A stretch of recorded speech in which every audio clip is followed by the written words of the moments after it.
محمد رسول الله والذين معه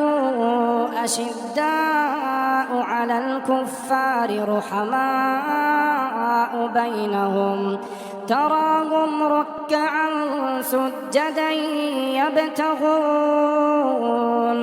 يبتغون فضلا